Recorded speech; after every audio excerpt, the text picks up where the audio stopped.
Baik, kita mulai, Bapak Ibu semua. Assalamualaikum warahmatullahi wabarakatuh. Bismillahirrahmanirrahim. Alhamdulillahirabbil alamin. Wassalatu wassalamu ala asyrafil anbiya'i wal mursalin wa ala alihi wa sahbihi ajma'in. Allahumma faqihna fid din wa 'allimna at-ta'wil. Amin ya rabbal alamin. Oke, Bapak Ibu semua bisa dengar suara? Bisa, Pak. Nah, bisa ya. Oke, baik. Pertama, saya ucapkan selamat bertemu dengan kami, Yunan Isra, salah seorang pengurus dari Sekolah Hadis Al-Bukhari Institute. Insya Allah pada sore hari ini kita akan melanjutkan pembahasan terkait dengan ilmu mustalah hadis atau yang disebut juga dengan usulul hadis, ya, di mana pada beberapa pertemuan sebelumnya Bapak Ibu semua sudah membahas beberapa materi ya dengan Ustadz Al-Fauzi, di antaranya pembahagian hadis berdasarkan kuantitas perawinya. Nah, itu dulu ada yang disebut dengan hadis mutawatir, kemudian ada yang disebut dengan hadis ahad ya. Nah, itu sudah dibahas. Mutawatir itu ada mutawatir lafzi, kemudian yang kedua ada mutawatir maknawi ya. Oke.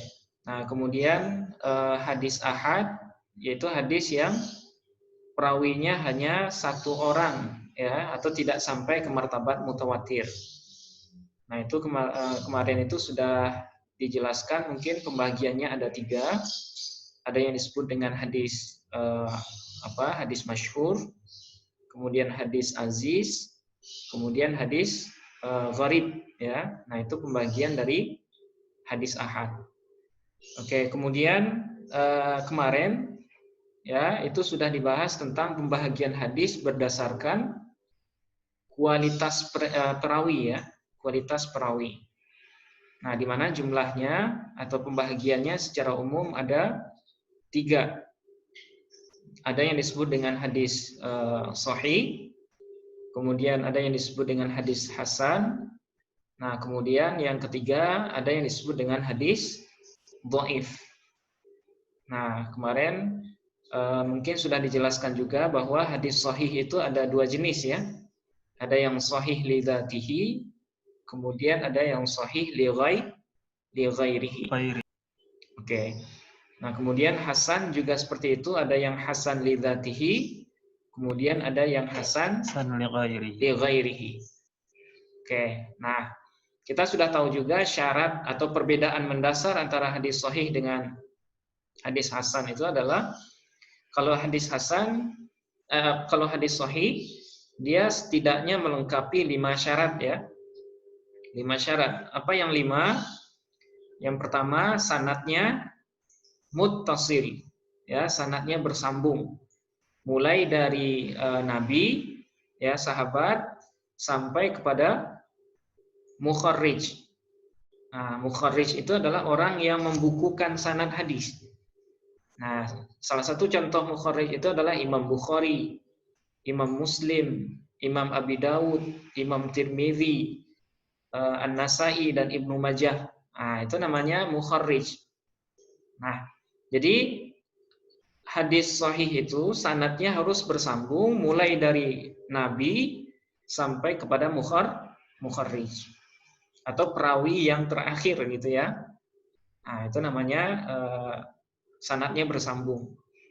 Nah, kemudian yang kedua, perawinya harus adil ya. Harus adil. Nah, adil itu artinya dia tidak pembohong. Ya, tidak pembohong dalam artian dia itu bukanlah orang yang dianggap suka berbuat dosa besar. Nah, sehingga syarat yang kedua, hadis itu disebut sahih kalau perawinya adil. Nah, kemudian yang ketiga, perawinya harus dobit, ya kan? Dobit itu dia mempunyai daya ingat yang kuat.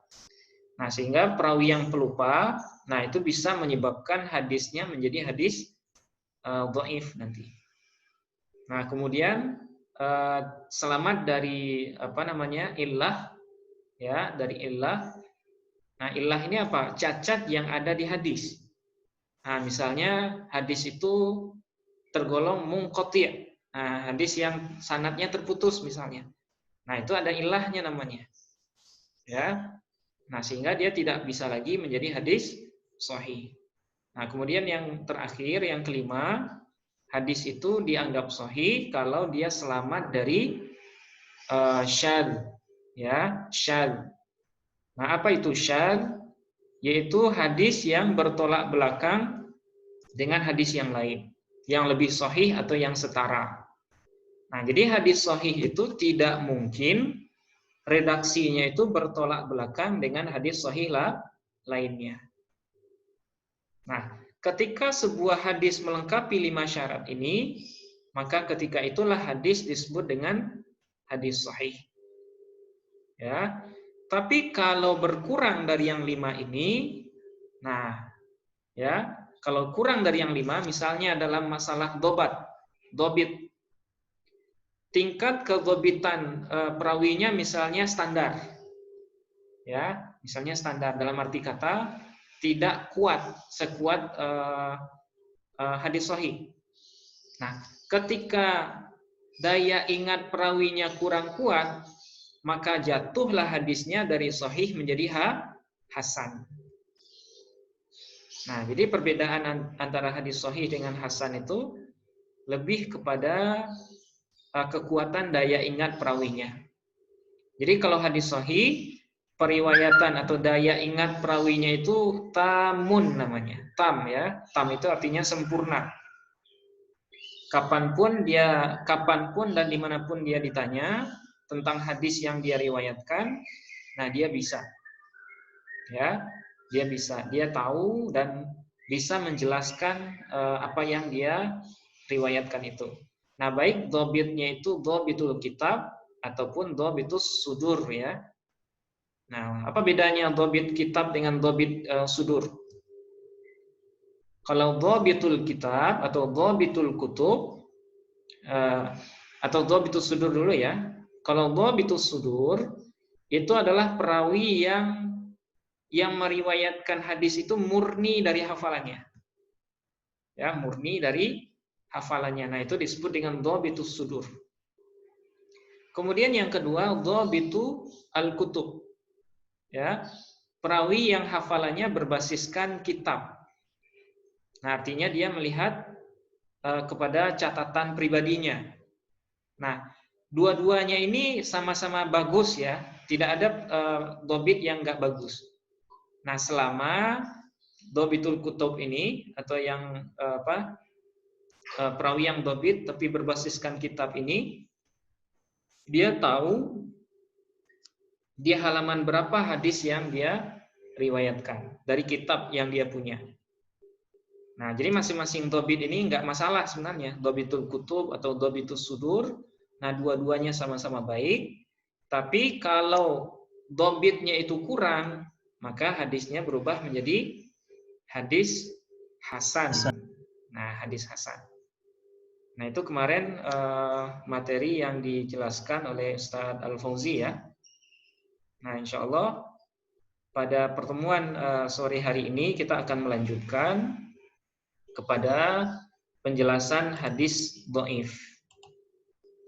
Nah, untuk untuk supaya kita terstruktur, 45 menit pertama saya akan mencoba menjelaskan, ya, semua materi hari ini. Nah, kemudian setengah jam terakhir, nah nanti kita gunakan buat diskusi atau mempertanyakan hal-hal yang kurang dipahami. Nah, sekarang saya jelaskan dulu.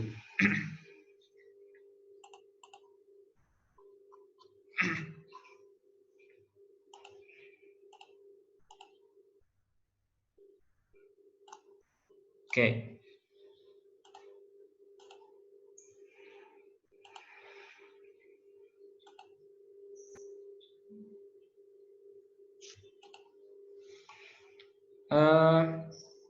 Sekarang kita akan membahas tentang hadis dhaif dan pembahagiannya. Ya, hadis dhaif dan pembahagiannya. Tapi sebelum kita masuk ke pembahasan hadis dhaif, maka kita akan menyinggung sedikit hal-hal yang barusan sudah kita ulang, ya, tentang syarat kesahihan hadis.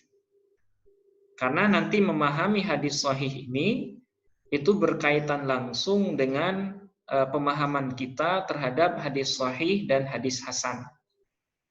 Jadi kalau kita paham dengan hadis sahih dengan hasan, nah otomatis insya Allah kita akan mudah memahami pengertian hadis dhaif. Oke. Pertama, sebagaimana yang kita ketahui bahwa hadis itu disebut sahih ketika dia melengkapi 5 syarat tadi ya. Nah, 5 syarat hadis sahih. Oke. Yang pertama tadi sanadnya bersambung. Ya, sanadnya bersambung dari Nabi sampai kepada mukharrij. Nah, dari Nabi, kemudian sahabat, kemudian tabi'in, kemudian tabi'at tabi'in, kemudian perawi A misalnya, B, kemudian sampai kepada mukharrij. Oke. Nah, ini syarat pertama. Kemudian syarat kedua, perawinya adil. Ya, perawinya adil, seperti yang saya jelaskan tadi. Jadi perawinya tidak seorang pembohong, tidak sebagai pelaku dosa besar dan lain-lain. Oke. Kemudian yang ketiga, perawinya dhabit. Ya, perawinya dhabit. Nah, apa itu dhabit? Kuat ingatan ya. Kuat ingatan. Oke. Baik dhabitnya itu dhabit as-sudur, ya, as-sudur, ataupun dhabit itu al-kutub. Nah, tadi sudah saya jelaskan sedikit. Dhabit as-sudur itu adalah perawi yang meriwayatkan dengan hafalan. Ya, kapanpun dia ditanya, dimanapun dia bisa meriwayatkan hadis yang dia hafal. Nah, itu namanya perawi yang dhabitus sudur.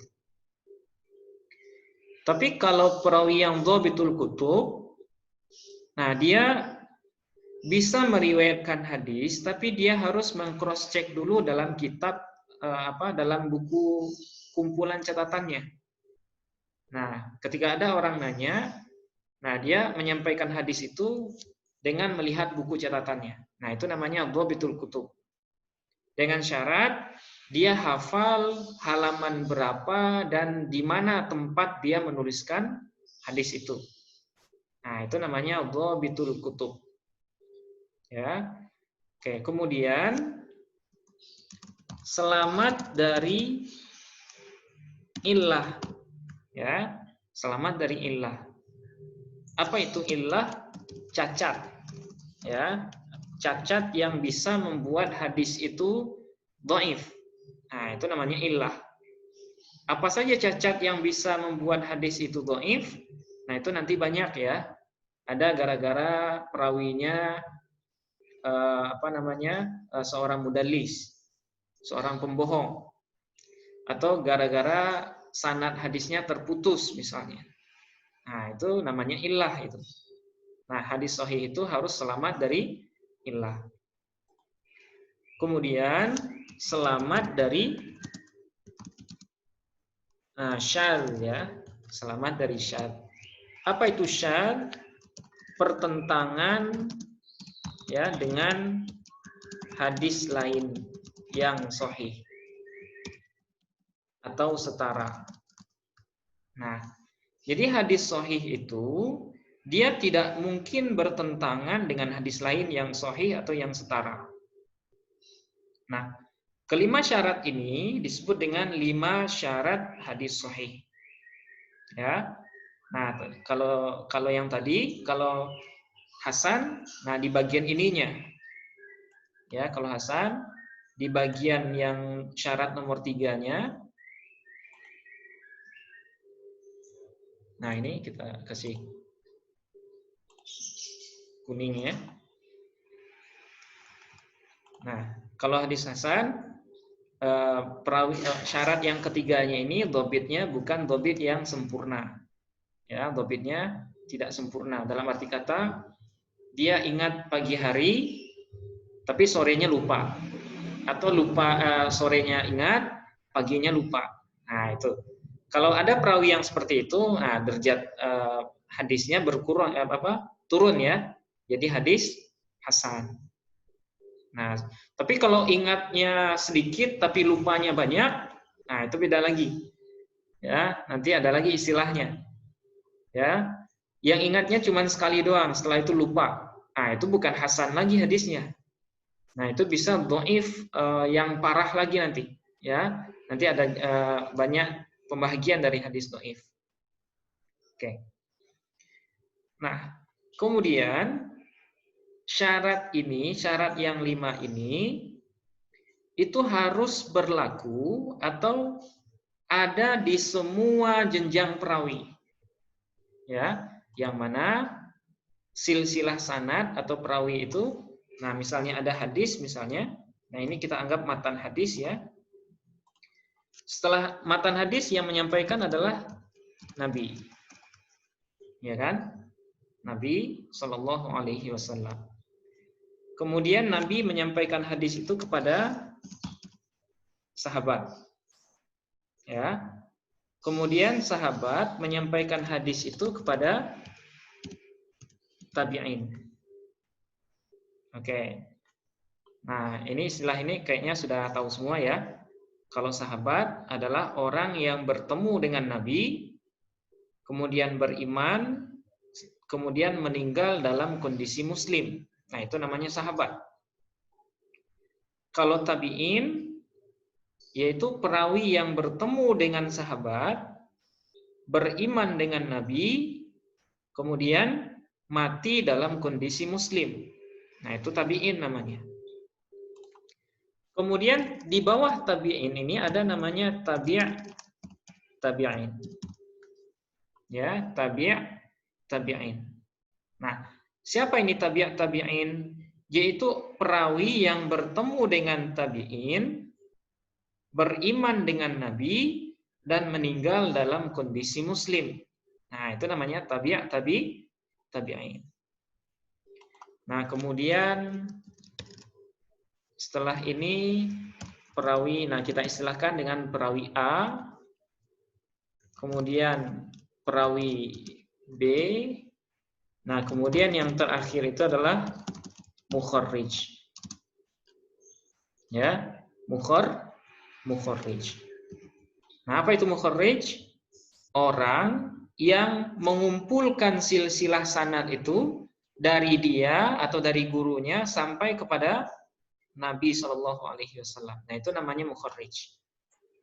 Nah, contohnya tadi seperti Imam Al-Bukhari, ya, Imam Muslim, Abu Daud, Tirmidzi, ya, Imam Tirmidzi, An-Nasa'i, dan lain-lain. Nah, ini semuanya disebut dengan mukharrij. Oke. Nah, hadis sahih itu adalah hadis yang semua komponen ini saling menyambung. Ya, Nabi dengan sahabat nyambung, sahabat dengan tabi'in nyambung, tabi'in dengan tabi'in nyambung. Kemudian tabi'in dengan perawi A nyambung. Kemudian A dengan B nyambung, kemudian B dengan mukharrij, nah itu juga nyambung. Nah, kemudian perawinya adil. Ya, perawinya adil. Artinya apa? Sahabatnya adil, tabi'innya adil, tabi'innya adil, perawi A-nya adil, perawi B-nya adil. Nah, itu ilustrasinya ya. Pokoknya semua urutan perawi ini dalam kondisi yang adil. Kemudian perawinya dhobit. Nah, dhobit artinya sahabatnya dhobit, tabi'innya dhobit, tabi'innya dhobit, dan seterusnya. Kemudian selamat dari illah. Nah, artinya di sini tidak ada sanad yang terpotong.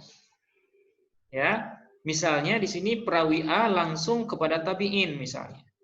Nah, kalau seandainya ada sanad yang seperti itu, misalnya tabi'innya dibuang, ya, perawi A-nya langsung menuliskan kalau dia mendapatkan hadis dari tabi'in. Padahal sejarah ya, analisis sejarah, dia tidak pernah bertemu dengan si tabi'in ini. Tapi dia bilang saya meriwayatkan dari si tabi'in. Nah, kalau seandainya ketemu dalam analisis seperti ini, maka di dalam sanadnya ada namanya illah. Nah, berarti nggak jadi dia disebut dengan hadis sahih. Nah, itu yang ketiga, yang keempat ya. Kemudian yang kelima, selamat dari syadz. Artinya pertentangan dengan hadis lain. Nah, artinya matan hadis ini, nah misalnya kan ada matan hadis di sini ya. Nah, misalnya ada matan hadis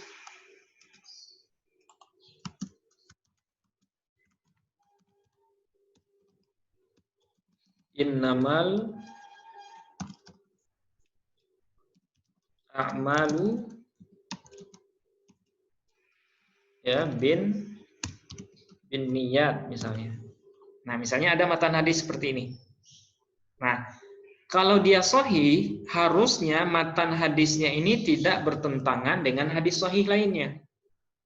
Nah, apabila matan hadisnya ini bertentangan, nah berarti hadis itu namanya hadis syadz. Ya, hadis syadz. Nah, sehingga dia tidak lagi disebut dengan hadis sahih. Nah, seperti ini ilustrasinya ya. Nah, setelah kita memahami ilustrasi ini, maka baru kita akan masuk kepada pembahasan hadis dhaif. Nah, apa itu hadis dhaif? Hadis dhaif adalah hadis yang tidak melengkapi 5 syarat dari hadis sahih atau tidak melengkapi salah satu dari 5 syarat tersebut. Nah, ini disebut dengan hadis sahih. Ya, hadis dhaif ya. Yaitu hadis yang tidak melengkapi 5 syarat dari hadis sahih atau tidak melengkapi salah satu dari 5 syarat tersebut. Nah, itu disebut dengan hadis dhaif. Nah, misalnya apa? Misalnya sanadnya terputus misalnya. Ya. Salah satu syarat hadis sahih itu kan sanadnya harus bersambung. Nah, tapi dalam kenyataan sanadnya terputus. Nah, artinya hadis itu bukan lagi disebut dengan hadis sahih. Nah, berarti nanti namanya adalah hadis dhaif. Atau misalnya perawinya pembohong. Ya, perawinya pembohong. Nah, sehingga kalau kita temui perawinya seorang pembohong, maka hadis itu tidak lagi bisa disebut dengan hadis sahih. Tapi dia disebut dengan hadis, nah nanti ada namanya hadis mungkar ya. Hadis mungkar atau hadis matruk. Nah, itu. Oke. Nah, jadi secara gampang atau secara mudah bisa kita beri pengertian bahwa hadis dhaif itu adalah hadis yang tidak melengkapi 5 syarat dari hadis sahih atau tidak melengkapi salah satu dari 5 syarat tersebut. Nah, berdasarkan hal ini atau pengertian ini, Maka hadis dhaif ini secara umum bisa kita bagi menjadi dua. Ya. Hadis dhaif secara umum bisa kita bagi menjadi dua kategori. Nah, yang pertama ada yang disebut dengan hadis dhaif yang disebabkan oleh keterputusan sanad. Ya, hadis dhaif yang disebabkan oleh keterputusan sanad. Kemudian yang kedua, ada hadis itu dhaif karena kecacatan perawi. Nah, inilah dua penyebab terbesar kenapa hadis itu menjadi dhaif. Ya, berdasarkan keterputusan sanad, kemudian berdasarkan kecacatan perawi. Nah, apa saja hadis dhaif yang disebabkan oleh keterputusan sanad? Nah, di sini ada beberapa ya. Nah, saya tuliskan. Nah, yang pertama ada namanya hadis mu'allaq. Ya, hadis mu'allaq. Kemudian ada namanya hadis mursal. Ya. Kemudian ada namanya hadis mu'dhal. Kemudian ada namanya hadis munqati'. Ya, hadis munqati'. Kemudian ada namanya hadis mudallas. Ya, hadis mudallas. Ada namanya hadis mursal khafi. Ya. Kemudian ada namanya hadis mu'an'an. Ya, mu'an'an atau mu'annan. Nah, ini adalah kategori yang masuk kepada pembahagian hadis dhaif. Tapi dhaifnya berdasarkan keterputusan sanad. Nah, jadi hadis dhaif ini adalah istilah umum ya, yang di bawahnya ada jenis-jenis lain. Nah, jadi hadis dhaif ini enggak satu, tapi pembahagiannya sangat banyak. Nah, semuanya insya Allah akan kita bahas sore hari ini, yaitu hadis mu'allaq, hadis mursal, hadis mu'dhal, hadis munqati', hadis mudallas, hadis mursal khafi, dan mu'an'an atau mu'annan. Oke. Nah, adapun yang berdasarkan kecacatan perawi, nah ini nanti ada lagi pembagiannya. Ada yang disebut dengan hadis maudhu', ada yang disebut dengan hadis matruk, ada yang disebut dengan hadis mungkar, ada hadis mu'allal, ada hadis maklub, dan lain-lain. Nah, insya Allah di pertemuan selanjutnya kita akan bahas ini. Tapi untuk hari ini kita hanya akan membahas pembahagian hadis dhaif berdasarkan keterputusan sanad. Nah, sekarang kita mulai dari hadis mu'allaq.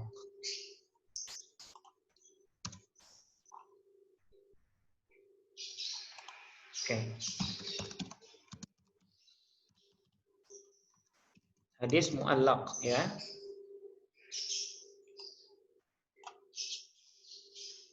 Oke. Hadis mu'allaq. Apa ini hadis mu'allaq? Hadis mu'allaq adalah hadis yang semua perawinya terputus. Ya, semua rawinya terputus kecuali hanya di tingkatan sahabat saja. Nah, jadi hadis mu'allaq itu adalah hadis yang semua perawinya, nah ingat perawi itu tadi mulai dari apa? Mulai dari Nabi ya, kita ulang di sini. Nabi, kemudian sahabat, ya sahabat, kemudian tabi'in, setelah tabi'in, tabi', Tabi'in. Tabi'in. Oke. Kemudian kita istilahkan dengan perawi A. Sebenarnya perawi A ini bisa juga tabi'in. Ya. Kemudian perawi B ini bisa juga disebut tabi'in. Nah, tapi bahasa seperti ini kurang lumrah ya. Kurang dalam ilmu hadis jarang dipakai. Nah, sehingga kita ganti dengan perawi A saja. Kemudian perawi B. Kemudian yang terakhir mukharrij. Nah, ini namanya semua perawi. Oke. Nah, hadis mu'allaq, hadis yang semua perawinya, artinya semua. Nah, mulai dari sahabat sampai mukharrij, itu terputus. Terputus maksudnya hilang ya, tidak ada sanadnya. Kecuali hanya di tingkatan sahabat saja. Yang ada hanya sahabat saja. Nah, seperti ini. Ya. Jadi ada sebuah ungkapan, misalnya sahabat qala Abu Bakrin As-Siddiq. Apa kata beliau? Kana Nabi sallallahu alaihi wasallam yatawaddau qabla shalah. Misal. Ya, ada contoh hadis seperti itu. Nah, yang menyampaikan langsung Sayyidina Abu Bakar As-Siddiq. Nah, sementara tabi'innya nggak ada. Tabi'innya nggak ada. Perawi A, perawi B-nya nggak ada. Dan kisah seperti ini atau potongan hadis seperti ini ada dalam kitab Mukharrij. Ya. Terdapat dalam kitab Mukharrij. Nah, bagaimana mungkin ya sebuah hadis itu langsung Mukharrij langsung ke sahabat, kan nggak mungkin. Ya kan? Sahabat itu di awal abad pertama. Kalau Mukharrij, nah misalnya Imam Bukhari. Ya, Imam Bukhari. Imam Bukhari ini wafat pada tahun 256 Hijriah. Hadis ini atau sahabat yang meriwayatkan hadis ini ada di kitab Imam Bukhari. Nah, apakah mungkin Imam Bukhari bertemu dengan sahabat? Yang mana sahabat terakhir wafat itu tahun 100 Hijriah. Namanya sahabat At-Tufail ya. Ada salah seorang sahabat yang terakhir wafat yaitu di tahun 100 Hijriah. Nama beliau itu At-Tufail ya. Nah, inilah sahabat yang wafat terakhir kali. Nah, sementara Imam Bukhari wafat 256 dalam usia yang tidak lebih dari 60 tahun. Nah, apakah mungkin Imam Bukhari meriwayatkan langsung dari sahabat tentang sebuah hadis? Nah, tidak mungkin. Nah, kalau ketemu dengan yang seperti ini, nama hadisnya adalah hadis mu'allaq. Ya, hadis mu'allaq. Nah, hadis mu'allaq ini adalah hadis yang dhaif. Ya, hadis dhaif. Tapi kalau dia terdapat di dalam kitab-kitab yang sahih, ya misalnya dalam Sahih Bukhari atau dalam Sahih Muslim atau dalam kitab Sunan At-Tirmidzi misalnya, ada hadis yang hanya dari sahabat kemudian langsung ke Nabi. Nah, kalau dalam kitab hadis ini, kalau ada hadis seperti ini, maka itu hukumnya berbeda. Ya, belum tentu hadisnya dhaif. Ya. Karena Imam Bukhari terkadang beliau menyebutkan satu hadis itu lebih dari satu kali. Ya, beliau menyebutkan satu hadis itu lebih dari satu kali. Nah, barangkali satu hadis mu'allaq yang beliau sebutkan itu pernah beliau sebutkan juga di hadis yang lain. Jadi supaya kitabnya tidak terlalu tebal, maka satu potongan ini beliau bikin secara mu'allaq. Nah, seperti itu. Jadi enggak serta-merta juga, oh ini hadisnya mu'allaq. Masa sahabat langsung ke Nabi, tabi'innya mana? Tabi'innya mana? Nah, enggak bisa seperti itu. Kita lihat dulu. Ya, barangkali Imam Bukhari dalam hadis lain sudah menyebutkan semua perawinya.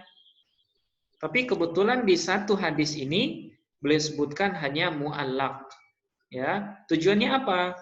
Untuk menghemat penulisan. Nah, supaya kitabnya tidak terlalu tebal, hanya dengan susunan nama-nama orang saja. Nah, seperti itu ya. Nah, ini namanya hadis mu'allaq. Nah, contoh-contoh hadis mu'allaq ini bisa juga dilihat dalam kitab Bulughul Maram, karya Imam Ibnu Hajar Al-Asqalani. Nah, itu kan langsung an Abi Hurairah qala Rasulullah sallallahu alaihi wasallam. Nah, kok langsung dari Abu Hurairah? Abu Hurairah itu kan sahabat. Sementara Syekh Ibnu Hajar Al-Asqalani itu beliau wafat di abad ke-8 Hijriah. Ya. Nah, sehingga bagaimana mungkin beliau bisa mendapatkan bersambung kepada Abu Hurairah? Nah, jawabannya kitab Bulughul Maram itu adalah kitab saduran ya. Ya, kitab saduran maksudnya bukan duplikat, bukan seperti itu maksudnya. Kitab Bulughul Maram itu adalah kitab yang diambil dari kitab-kitab induk. Ya, jadi kitab atau hadis yang mu'allaq yang ada dalam Bulughul Maram bukan berarti dia hadis dhaif. Karena tujuan Syekh Ibnu Hajar Al-Asqalani mencantumkan hadis mu'allaq di sana hanya untuk memperpendek sanadnya saja. Ya, karena beliau fokusnya di matannya, bukan di sanadnya. Nah, jadi kita harus hati-hati juga. Tidak semua hadis mu'allaq itu otomatis kita buang, enggak juga. Ya, dilihat dulu mu'allaqnya itu di mana gitu ya. Nah, kalau mu'allaqnya di kitab-kitab hadis induk, nah kitab hadis induk ini maksudnya kitab hadis yang penulisnya punya sanad sendiri. Nah, itu namanya kitab hadis induk. Nah, contohnya Sahih Al-Bukhari, Sahih Muslim, Sahih Ibnu Hibban, Musnad Ahmad bin Hambal, Musnad Ad-Darimi, nah lain-lain. Nah, itu namanya kitab induk. Tapi kalau penulisnya tidak punya kitab sendiri, tidak punya sanad sendiri, nah itu namanya kitab hadis yang sekunder. Ya, bukan kitab hadis induk namanya. Nah, seperti itu. Ya.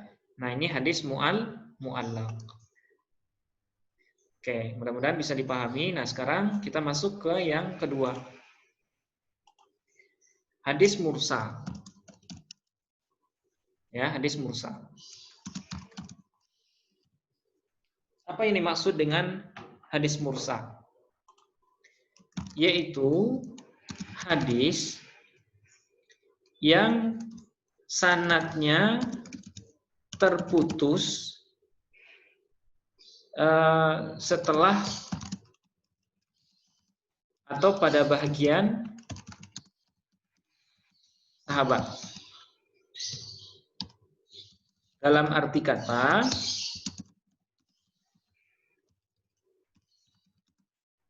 tabi'in langsung menyampaikan perkataan yang dia nisbatkan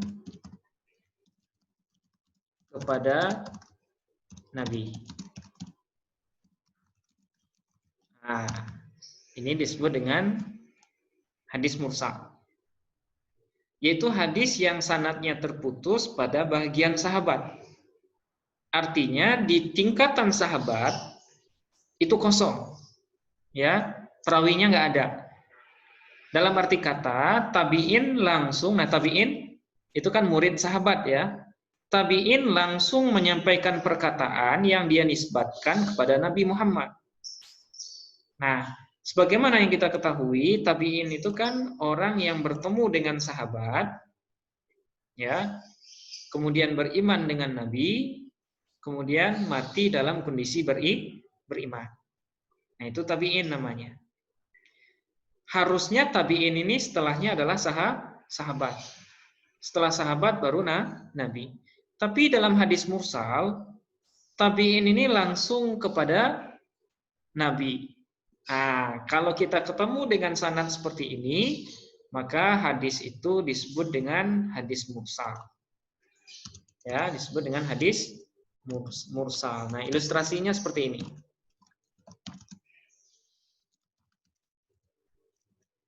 Nah, kita ambil yang di sini ya.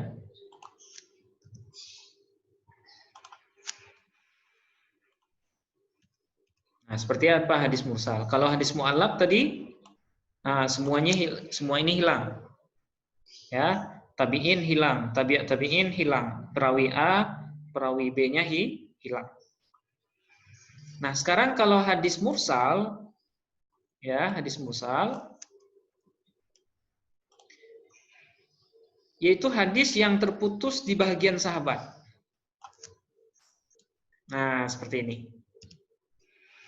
Jadi perawi B meriwayatkan dari A, kemudian perawi A mengambil hadis ini dari tabi'in, kemudian tabi'in dari tabi'in, kemudian dari tabi'in langsung kepada Nabi. Nah, ini kan logikanya nggak masuk ya. Harusnya kalau tabi'in kepada sahabat. Tapi ini ada tabi'in yang langsung ke Nabi.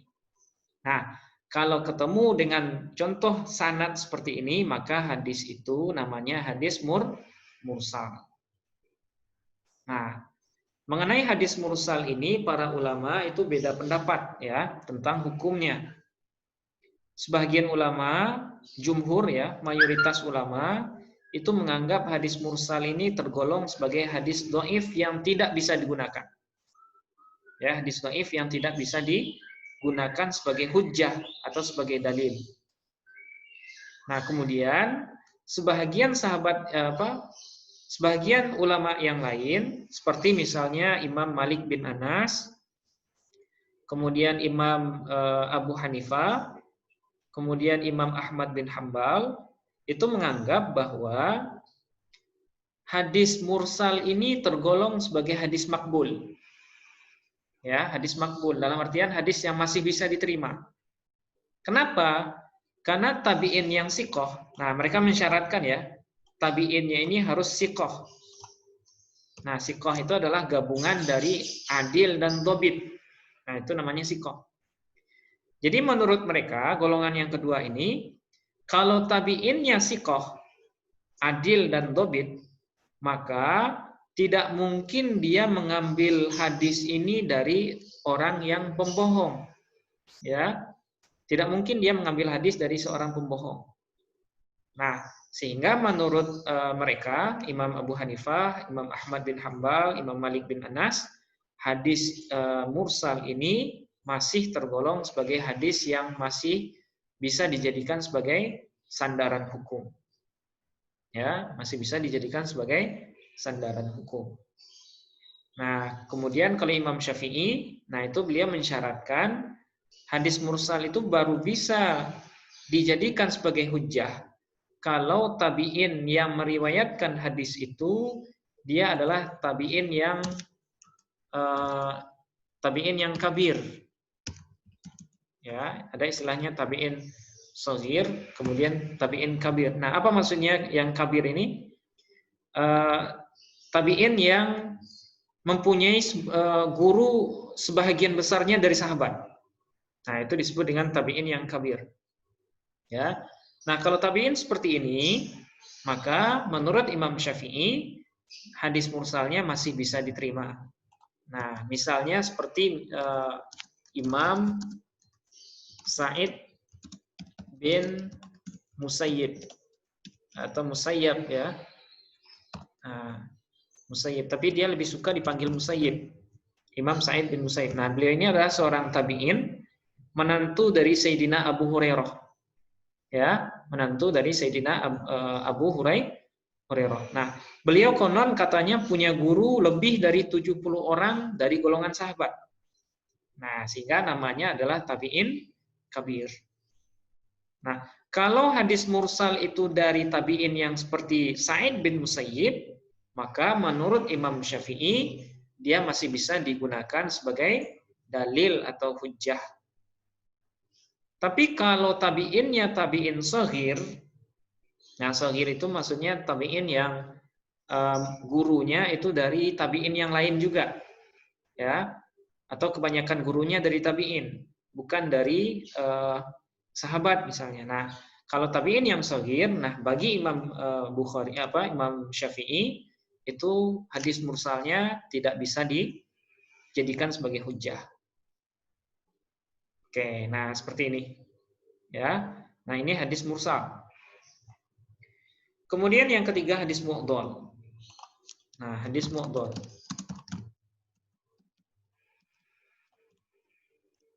Oke, hadis mu'dhal. Nah, ini gampang ya. Apa yang dimaksud dengan hadis mu'dhal? Yaitu hadis yang sanadnya terputus sebanyak 2 rawi sekaligus secara berturut-turut. Secara berturut-turut. Nah, ini namanya hadis mu'dhal. Ya, saya ulangi. Hadis yang sanadnya terputus sebanyak 2 rawi, ya, sanadnya terputus misalnya dari tabi'in langsung ke Nabi. Nah, itu namanya hadis mu'dhal. Ya kan? Atau dari perawi B itu langsung ke sahabat. Nah, dia melompati 2 orang. Nah, itu namanya hadis mu'dhal. Ya, sekaligus secara berturut-turut. Nah, keterputusan itu harus berturut-turut. Nah, berturut-turut maksudnya sahabat dengan tabi'in. Nah, itu hilang. Atau tabi'in dengan tabi'at tabi'in. Atau tabi'at tabi'in dengan perawi A misalnya. Nah, hilangnya itu harus berturut-turut. Nah, itu namanya hadis mu'dhal. Nah, ilustrasinya seperti ini.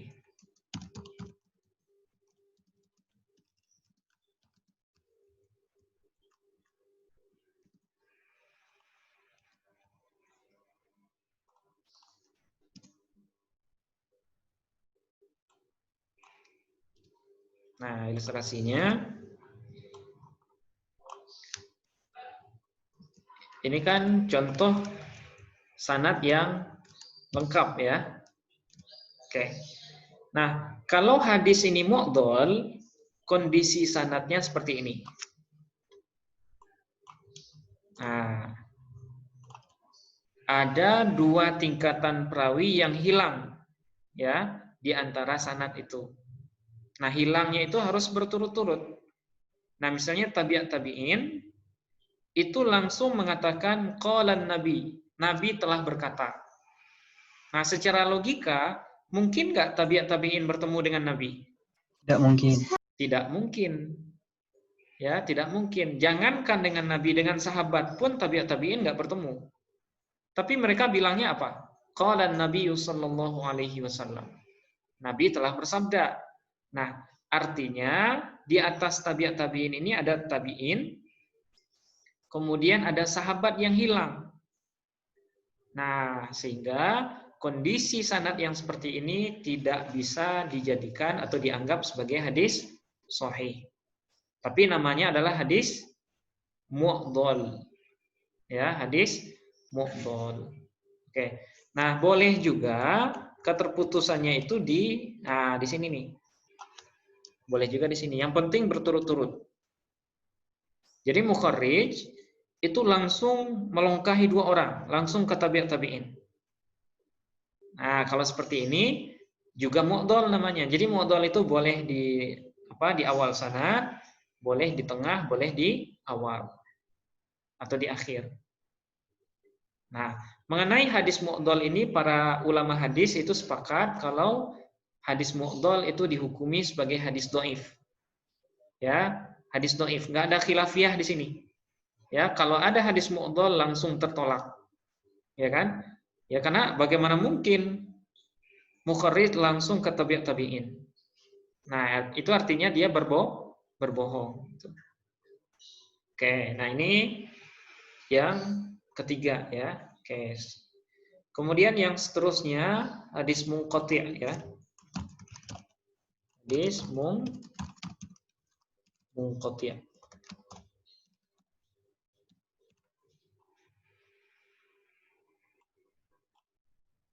Oke. Hadis munqati'. Nah, Munqati' ini kalau secara bahasa hadis yang terputus ya. Hadis yang terputus. Nah, apa itu hadis munqati'? Yaitu hadis yang sanadnya terputus sebanyak satu perawi, baik putusnya itu di awal sanad, di tengah, ataupun di akhir. Nah, ini disebut dengan hadis munqati'. Ya. Berbeda dengan hadis mu'dhal tadi, yang putusnya 2, kalau hadis munqati' putusnya cuma 1. Ya, putusnya cuma 1. Baik putusnya itu di awal sanad. Nah, misalnya yang putus itu tabi'in saja. Berarti tabi'in langsung ke Nabi. Atau yang putus hanya di tabi'in saja. Ya, atau yang putus di perawi A. Nah, yang penting 1 ya. Nah, itu disebut dengan hadis munqati'. Nah, contoh.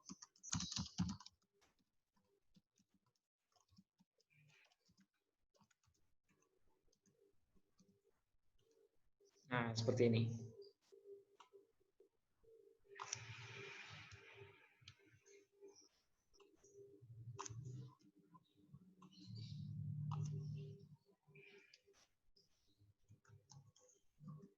Nah, misalnya ada sanad utuh seperti ini. Kalau hadis munqati', salah satu dari rangkaian sanad ini hilang. Misal sahabatnya hilang. Nah, munqati' namanya. Atau tabi'innya hilang. Jadi perawi A langsung ke tabi'in. Nah, itu munqati'. Nah, boleh di tengah ya. Atau perawi B di sini hilang. Jadi mukharrij langsung ke perawi A. Nah, ini namanya adalah munqati'. Jadi keterputusan munqati' ini boleh di awal, boleh di tengah, boleh di akhir sanad. Nah, pokoknya dimanapun dia terputus, nah itu namanya hadis munqati'. Ya. Oke, nah ini pembagian yang keempat ya. Nah, saya kira ini gampang. Hadis munqati'. Nah, kemudian hadis mudallas. Ya, hadis mudallas. Oke. Apa ini hadis mudallas?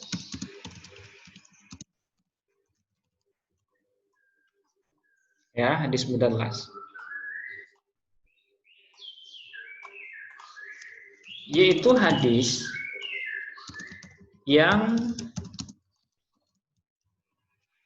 salah seorang perawinya melakukan manipulasi periwayatan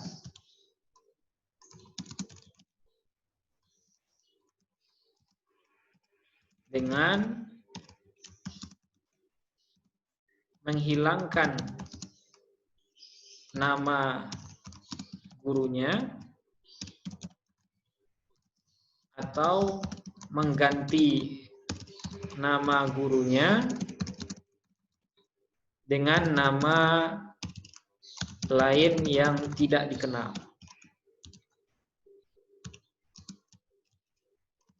Dengan tujuan supaya sanadnya terlihat sahih. Nah, ini disebut dengan hadis mudallas. Ya. Itu hadis yang salah seorang perawinya itu melakukan manipulasi periwayatan dengan menghilangkan nama gurunya atau mengganti nama gurunya dengan nama lain yang tidak dikenal dengan tujuan supaya sanadnya terlihat sahih. Nah, jadi gambaran hadis mudallas ini adalah ada seorang perawi, dia mempunyai guru. Ya, dia mempunyai guru yang mana gurunya ini mungkin seorang yang daya ingatnya agak lemah. Ya, daya ingatnya agak lemah. Nah, tapi dia sudah terlanjur berguru ke guru ini. Nah, kemudian gurunya ini berguru lagi ke gurunya yang lain, ya, yang lebih tua. Dan dia pernah bertemu dengan kakek gurunya itu. Nah, karena dia mengetahui bahwa gurunya langsung ini adalah seorang yang dhaif, yang daya ingatnya kuat, lemah, supaya riwayat dia ini dianggap sahih, maka dia buang ya nama gurunya. Kemudian langsung dia kaitkan namanya dengan nama guru dari gurunya. Nah, tujuannya apa? Tujuannya supaya sanad hadis yang dia sampaikan ini dianggap orang sebagai hadis yang sahih. Nah, itu namanya hadis mudallas. Ya, hadis mudallas. Nah, ilustrasinya seperti ini. Dia terbagi menjadi 3 ya. Jadi hadis ini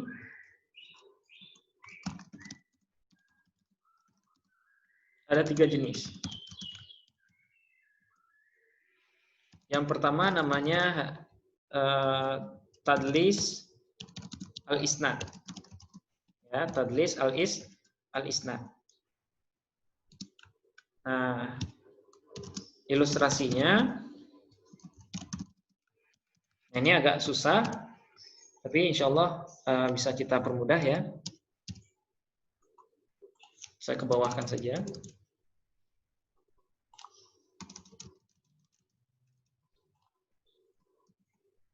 Nah, ilustrasinya seperti ini.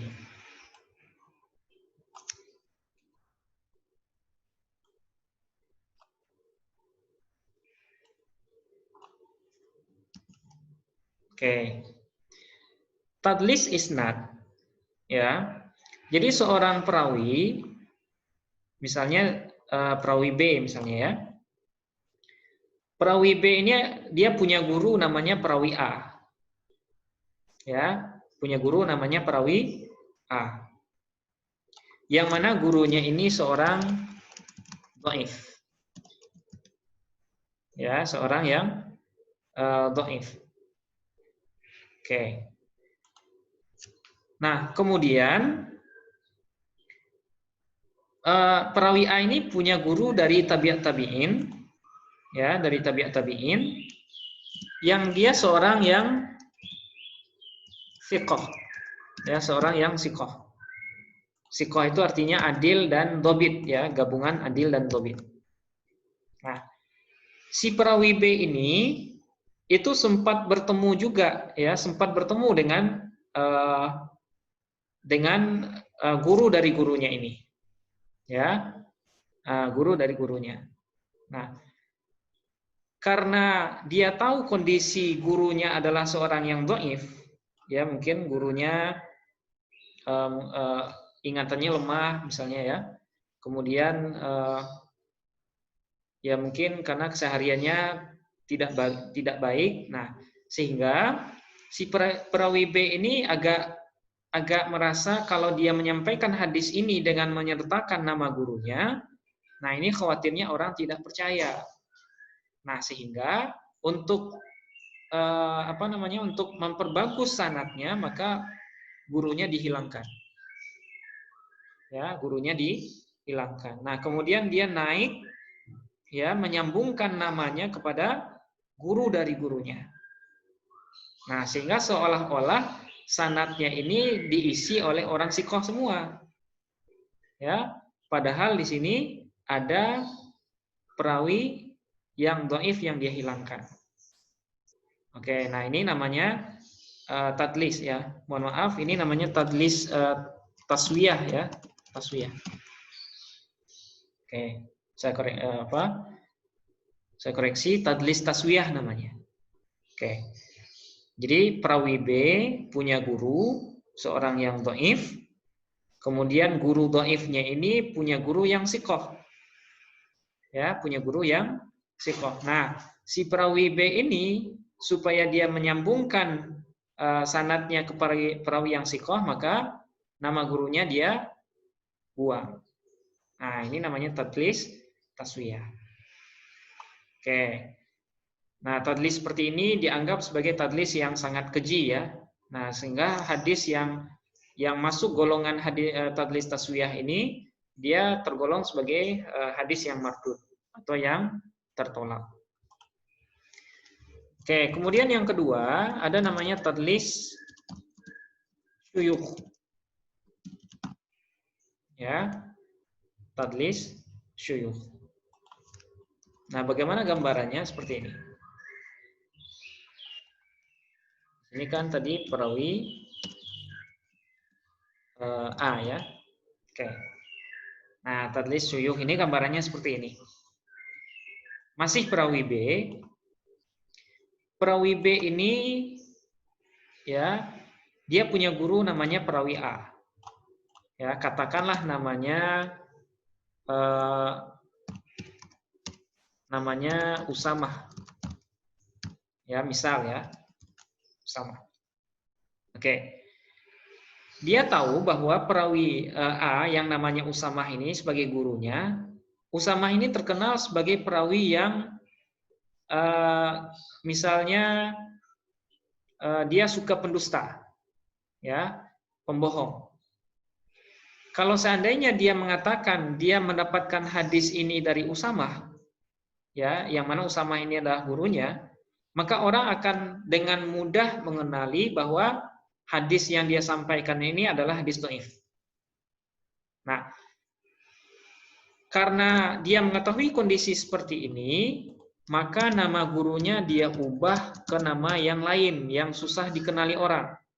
Nah, kebetulan Usamah ini punya nama lain yaitu Abu Zaid. Ya. Abu Zaid, bapak si Zaid. Karena Usamah ini punya anak namanya Zaid, misal.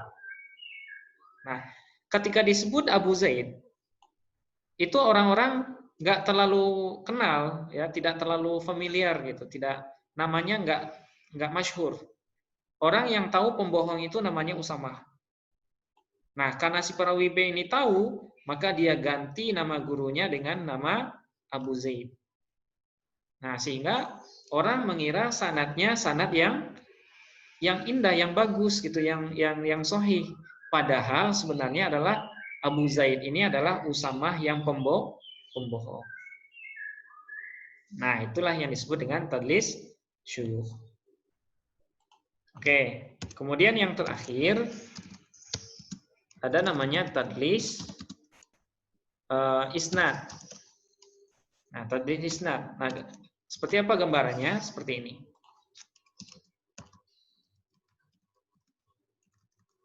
Oke. Tadlis isnad ya.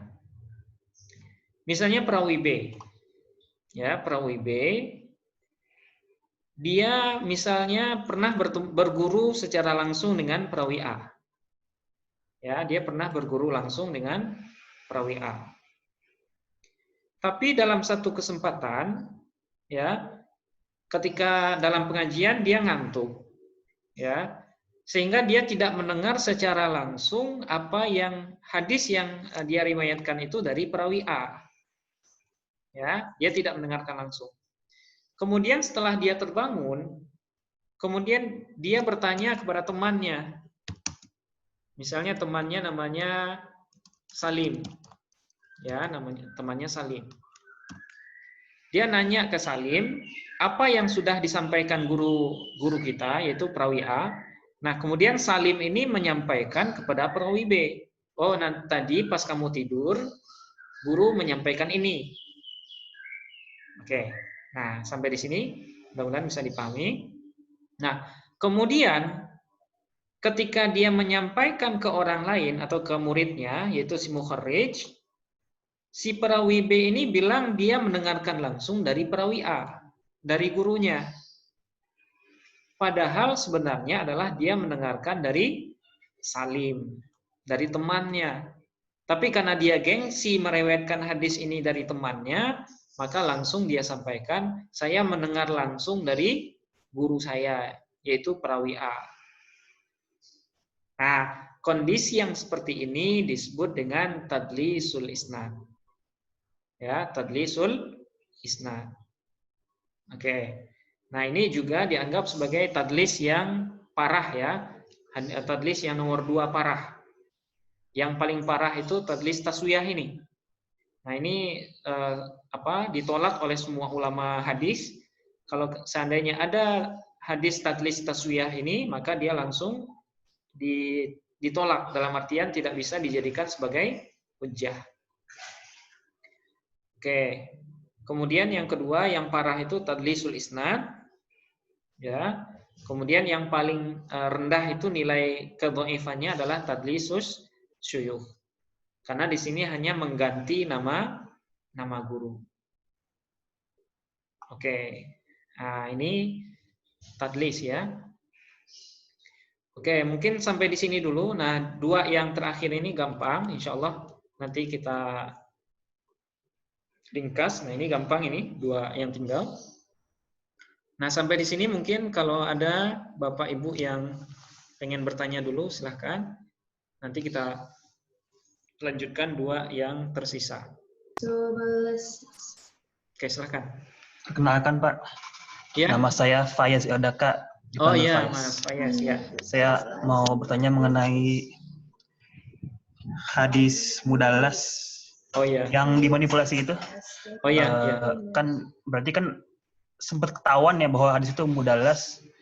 Terus kalau ceritanya gimana bisa hadis mudallas dia ketahuan bahwa dia itu nggak sahih, dia itu mudallas. Oke. Pak, terima kasih. Baik. Bagaimana cara kita mengetahui kalau hadis itu mudallas? Oke. Cara mengetahuinya adalah yang pertama lewat pengakuan dari rawi yang mudallis. Ya. Jadi ada sebagian perawi yang itu dia mengaku kalau dia seorang mudallis. Nah, siapa contohnya mudallis yang seperti ini? Yaitu Imam Bukhari.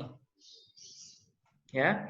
Orang seperti Imam Bukhari, ya, yang kitabnya dianggap sebagai kitab nomor 2 tersahih setelah Al-Quran, beliau juga dikenal sebagai mudallis. Ya. Nah, tapi mudallis yang beliau lakukan itu hanya dengan tujuan memperpendek sanad. Ya, dengan tujuan memperpendek sanad. Dan kebetulan beliau punya guru yang gurunya, misalnya beliau gurunya, kemudian guru-gurunya. Nah, kebetulan beliau punya sanad lain yang langsung kepada guru dari gurunya. Jadi seolah-olah sanad yang satunya seolah-olah beliau menghilangkan nama gurunya. Ya, seolah-olah beliau menghilangkan nama gurunya. Tapi sebenarnya yang terjadi, beliau punya sanad lain yang nyambung langsung ke guru dari gurunya. Nah, kemudian untuk sanad yang satunya beliau akui beliau mentadlisnya. Ya, kenapa ditadlis? Ya karena untuk memperpendek sanad atau supaya sanadnya juga jangan terlalu panjang misalnya. Nah, itu yang pertama dari pengakuan mudallisnya. Kemudian yang kedua itu bisa lewat muqaranah riwayah. Ya, apa itu muqaranah riwayah? Perbandingan sanad terkait dengan hadis yang dia riwayatkan. Ya. Nah, bagaimana caranya? Satu sanad, ya, satu sanad misalnya, nah misalnya kita tuliskan di sini, ya.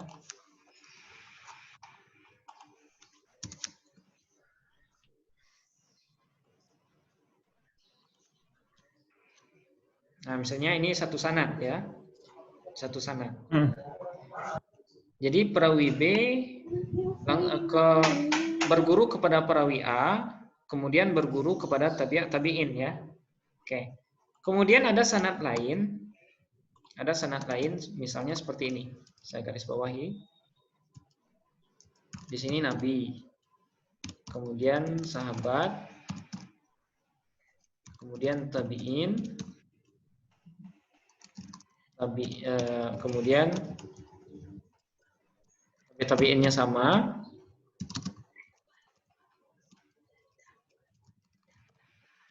Oke.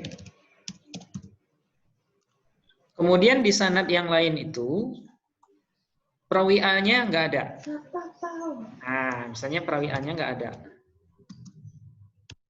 Perawi A-nya nggak ada. Nah, kemudian baru perawi B.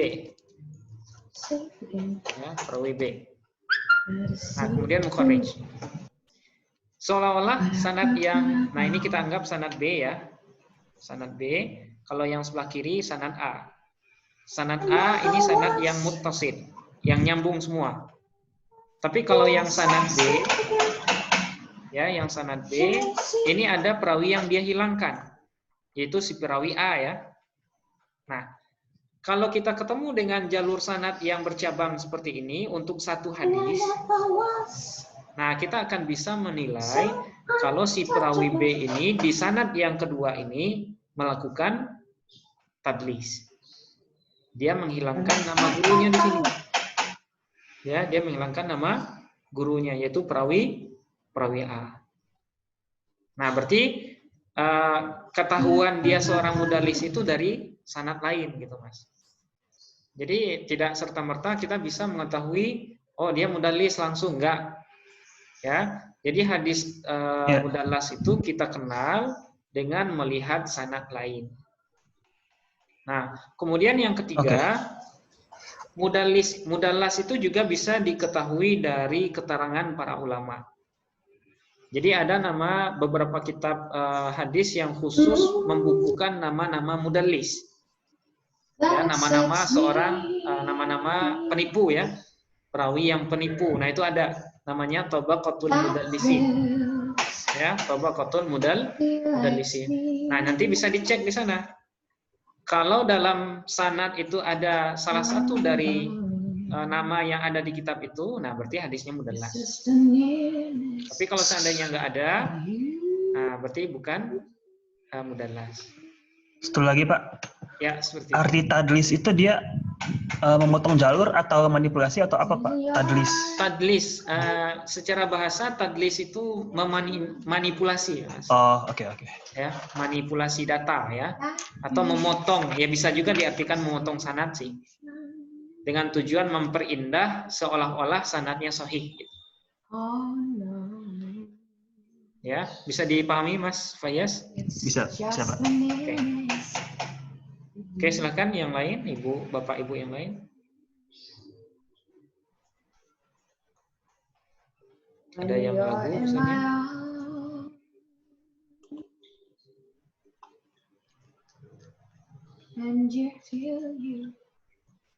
Oke, nggak ada pertanyaan?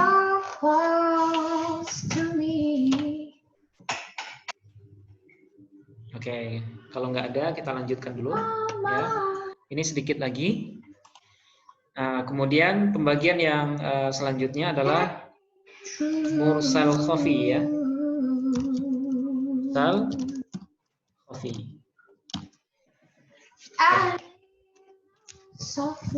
Yaitu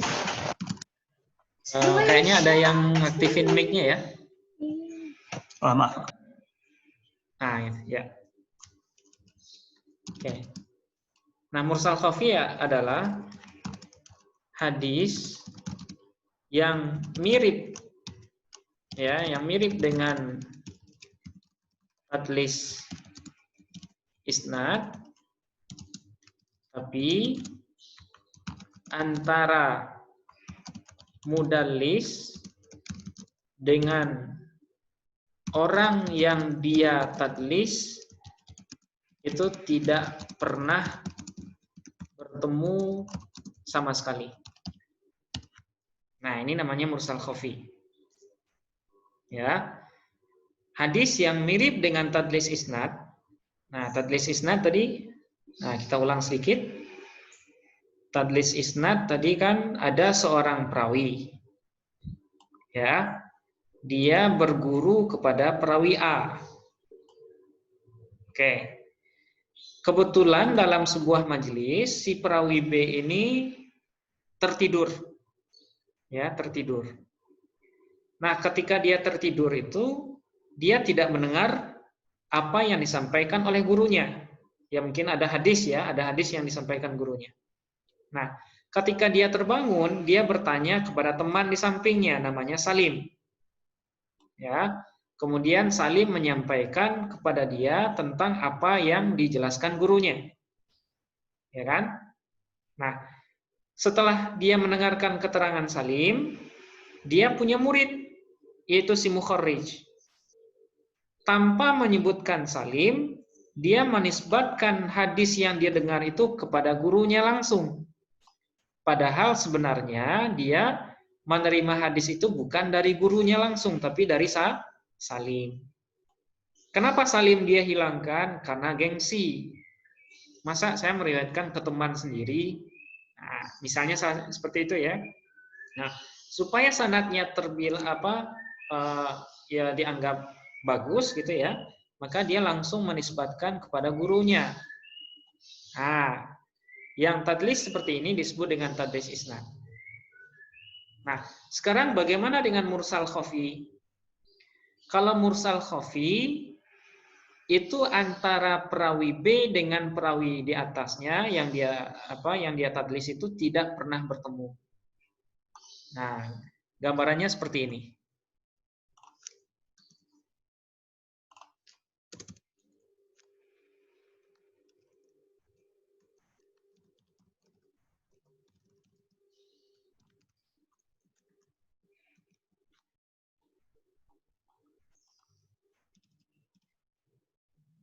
Saya ke bawahkan aja.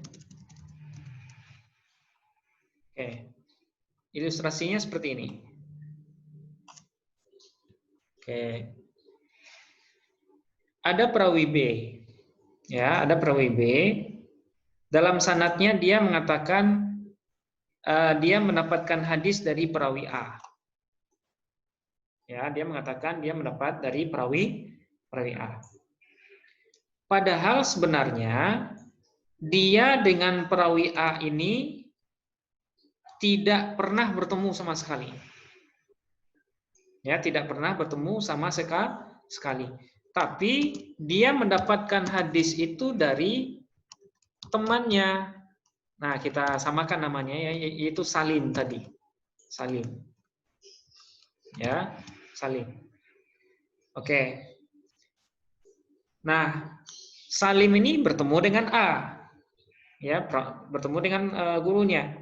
Tapi si perawi B ini, ya, yang seorang mudallis ini, dia tidak pernah bertemu dengan perawi A. Tidak pernah berguru. Dan kebetulan pas dia lahir perawi A-nya meninggal misalnya. Tapi ketika meriwayatkan kepada mukharrij, kepada guru muridnya, si perawi B ini bilang, saya mendapatkan hadis dari perawi A. Nah, kalau seandainya kejadian ini terjadi dalam sebuah sanad, maka nama hadisnya adalah mursal khafi. Ya, mursal khafi. Kenapa khafi? Nah, khafi itu artinya tersembunyi. Ya, ini kan tersembunyi ya. Jadi kebohongan perawi B ini kan susah diidentifikasi ya. Kan dalam sanad yang didapat oleh mukharrij itu kan perawi B dari perawi A gitu. Nah, mukharrij ini susah untuk meneliti apakah benar si B ini pernah bertemu dengan perawi A. Nah, padahal kenyataannya si perawi B ini tidak pernah ketemu dan tidak pernah berguru dengan perawi A. Dia mendapatkan dari temannya yang bernama Salim. Nah, seperti itu. Nah, ini agak tipis bedanya dengan tadlisul isnad. Ya, kalau tadlisul isnad pernah bertemu dan pernah berguru. Ya, pernah bertemu dan pernah berguru. Tapi kebetulan terkait dengan hadis yang dia sampaikan, dia tertidur atau dia tidak di depan gurunya misalnya. Nah, kemudian dia sambungkan kepada gurunya, padahal dia dapatnya dari teman. Kalau tadlis, kalau mursal khafi, antara perawi B dengan perawi A-nya tidak pernah bertemu. Nah, jadi bedanya sangat tipis dan dan mursal khafi ini semua ulama hadis itu menganggapnya mardud ya. Mardud dalam arti kata dia tidak bisa dianggap sebagai hadis yang bisa dijadikan hujjah. Nah, seperti itu. Ya, nah ini hadis mursal khafi. Oke, nah kemudian yang terakhir, ya ini sama, ini hadis mu'an'an. Ya, hadis mu'an'an. Apa itu hadis mu'an'an? Itu hadis yang lafaz periwayatannya menggunakan lafaz an. Nah, ini disebut dengan hadis mu'an'an. Ya. Hadis yang dalam lafaz periwayatannya itu dengan menggunakan an. Nah, misalnya dalam hadis itu kan kita pernah melihat seperti ini ya. Haddatsana Qutaibah. Ya, misalnya Qutaibah bin Sa'id. Ya. Kemudian an misalnya Usamah.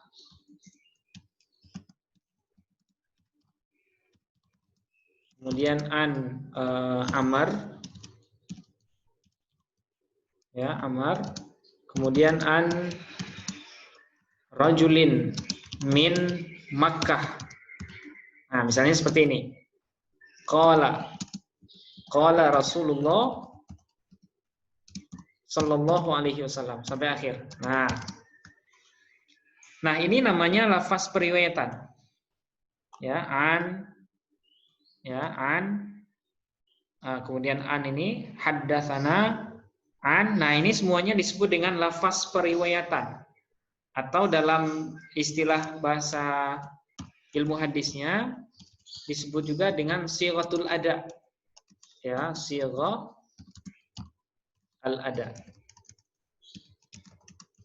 Ya, sighat ada ini maksudnya lafaz yang digunakan perawi ketika menyampaikan hadis. Nah, itu namanya sighatul ada. Nah, kalau ketemu dengan hadis yang lafaz periwayatan rawinya menggunakan an, maka hadis itu disebut dengan hadis mu'an'an. Ya, hadis mu'an'an. Nah, hadis mu'an'an ini para ulama beda pendapat dalam menghukuminya. Apakah dia tergolong muttasil, bersambung, atau munqati'. Ya. Nah, menurut mayoritas ulama, hadis mu'an'an ini, ya mu'an'an, dianggap muttasil dengan 3 syarat. Ya, dengan 3 syarat. Apa syarat yang pertama? Ya, perawinya bukan seorang mudallis. Bukan seorang mudallis. Nah, jadi orang yang mengatakan an ini, misalnya an Usamah, an Umar. Nah, Usamah ini bukan seorang mudallis. Nah, kita pastikan dulu. Ya, Usamah ini mudallis atau bukan. Nah, cara membuktikannya, buka kitab tentang Tabaqatul Mudallisin, ya, tingkatan-tingkatan para mudallis. Nah, kalau dalam kitab itu tidak ada nama Usamah, maka berarti dia adalah seorang yang bukan seorang yang mudallis. Oke, nah ini cara pertama ya, syarat pertama. Kemudian syarat kedua, antara dia dengan gurunya harus bertemu. Nah, ini syarat dari Imam Bukhari. Ya. Menurut Imam Bukhari, hadis mu'an'an ini baru bisa dianggap muttasil kalau antara Usamah dengan gurunya, yaitu Umar di sini, itu pernah bertemu walaupun sekali. ya, walaupun sekali. Nah, jadi Imam Bukhari ini agak ketat dalam memastikan ketersambungan sanad dari hadis mu'an'an. Nah, jadi pertama kita harus buktikan dulu. Kita baca dulu di kitab-kitab biografi. Usamah ini wafatnya tahun berapa dan Umar ini wafatnya tahun berapa. Kemudian Usamah ini guru-gurunya siapa saja. Kemudian Umar ini muridnya siapa saja. Nah, kemudian kita teliti kapan mereka bertemu. Nah, ini syarat dari Imam Bukhari. Kemudian yang ketiga, syarat dari Imam Muslim, antara dia dengan gurunya mungkin bertemu. Ya, mungkin bertemu. Nah, ini syarat Imam Muslim. Nah, jadi Imam Muslim syarat muttasil hadis mu'an'an beliau lebih longgar dari Imam Bukhari. Kalau Imam Muslim, asalkan tahun wafatnya tidak terlalu jauh antara misalnya Usamah dengan Umar ini, maka bagi Imam Muslim itu sudah bisa dianggap sebagai muttasil. Ya, sudah bisa dianggap muttasil atau nyambung. Tapi kalau menurut Imam Bukhari belum dikatakan muttasil kalau antara keduanya belum bertemu secara langsung walaupun sekali. Nah, itu ya. Nah, itu syarat hadis mu'an'an kalau dia dianggap muttasil. Tapi kalau tiga syarat ini tidak terpenuhi, maka hadis mu'an'an itu dianggap munqati'. Ya, dianggap munqati'. Oke, seperti itu. Nah, mudah-mudahan bisa dipahami. Oke, terakhir hadis mu'annan. Nah, hadis mu'annan ini gampang. Ya, sama dengan hadis hadis mu'an'an. Hadis mu'annan ya. Nah, apa itu hadis mu'annan? Yaitu hadis yang lafaz periwayatannya dengan menggunakan lafaz anna. Nah, anna. Apa itu anna? Sesungguhnya ya. Jadi anna ini artinya sesungguhnya. Nah, misalnya di sini misalnya di sini anna rajulan min Makkah qala. Nah, kalau lafaz yang digunakan itu anna, ya, maka hadis itu namanya hadis mu'annan. Ya, hadis mu'annan. Tapi kalau lafaz yang digunakan itu an, nah itu namanya hadis mu'an'an. Nah, bagaimana hukum hadis mu'annan? Nah, itu sama persis dengan hadis mu'an'an. Sesuai dengan tiga syarat ini. Ya. Nah, jadi hadis mu'annan ini hadis mu'annan itu dianggap muttasil dengan tiga syarat. Nah, jadi sama syaratnya. Oke, sama syaratnya itu makanya saya bilang tadi hadis mu'annan dengan hadis mu'an'an ini sama. Bedanya hanya di lafaz yang digunakan saja. Kalau mu'an'an menggunakan an, kalau mu'annan menggunakan anna. Oke, sampai di sini. Silakan kita sediakan waktu 5 menit terakhir untuk tanya jawab. Kalau ada yang ragu, silakan. Ya, silakan. Ya. Jadi hadis mu'an'an dengan mu'annan ini masuk kategori pasti hadis sahih ya, Ustaz ya? Oke. Hadis mu'annan dengan mu'an'an secara kualitas asal, ya, secara klasifikasi dalam ilmu hadis, dia masuk golongan hadis dhaif. Ya, dia masuk golongan hadis dhaif. Nah, dia masuk sini nih. Yang di atas tadi, Bu ya. Nah, ini.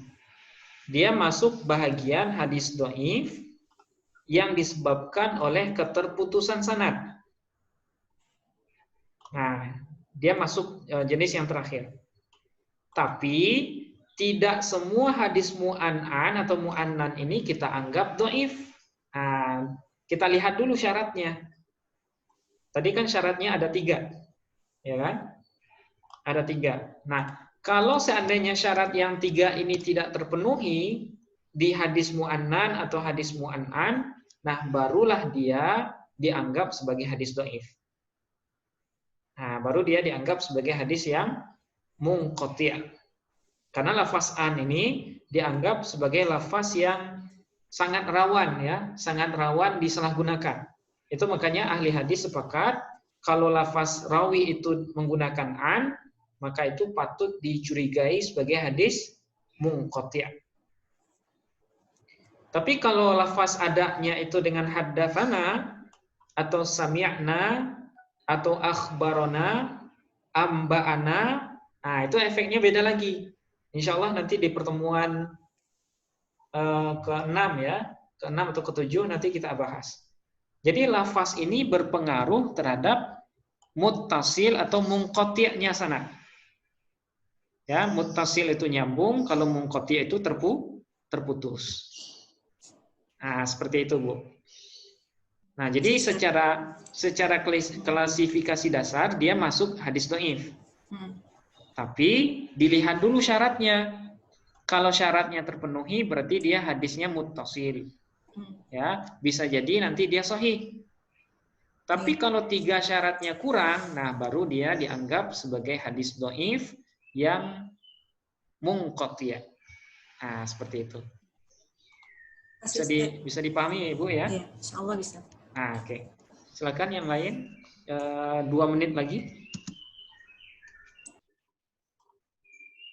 Kalau ada yang masih ragu.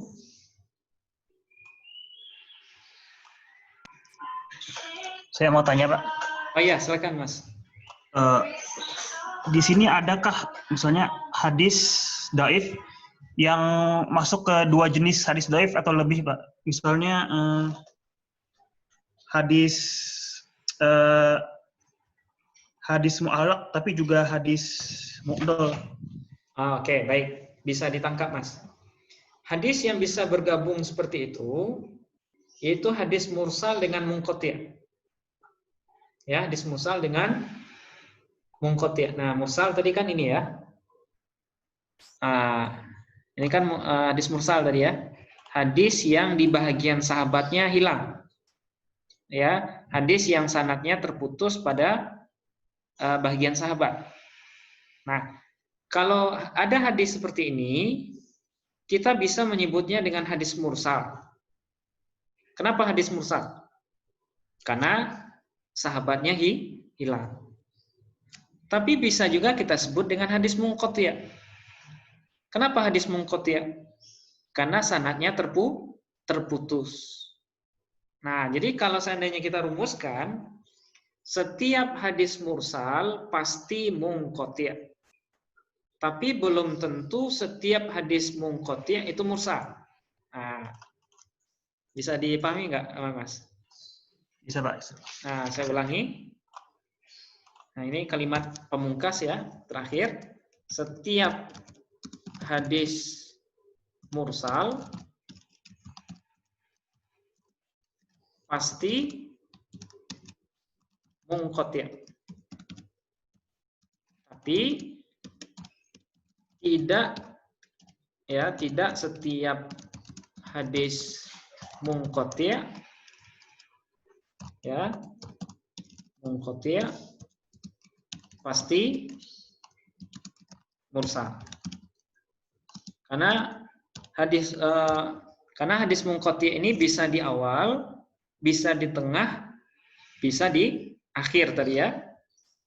Kalau kebetulan munqati'-nya di awal, berarti dia sama dengan mursal. Tapi kalau munqati'-nya di tengah atau di akhir sanad, nah itu dia beda dengan mursal. Nah, seperti itu. Bisa dipahami, Mas? Bisa, Pak. Bisa. Alhamdulillah. Oke, pas 5 menit. Nah, alhamdulillah. Mudah-mudahan pertemuan yang keempat ini bisa dipahami ya. Nah, contoh hadisnya itu ada di makalah yang saya kirim di grup tadi. Nah, untuk contoh hadisnya bisa dilihat di sana. Dan ini saya jelaskan secara teorinya saja. Nah, dalam prakteknya itu nanti bisa dicek contohnya dalam makalah. Nah, insya Allah kita bertemu kembali di pertemuan kelima hari Senin ya, di pembagian hadis dhaif berdasarkan ini. Insya Allah hari Senin kita bahas ini berdasarkan kecacatan perawi. Oke, sampai di sini. Terima kasih banyak atas perhatian Bapak Ibu semua. Mudah-mudahan bisa dipahami. Kita akhiri dengan hamdalah. Alhamdulillahirabbil alamin. Assalamualaikum warahmatullahi wabarakatuh. Waalaikumsalam warahmatullahi wabarakatuh. Oke. Baik, terima kasih.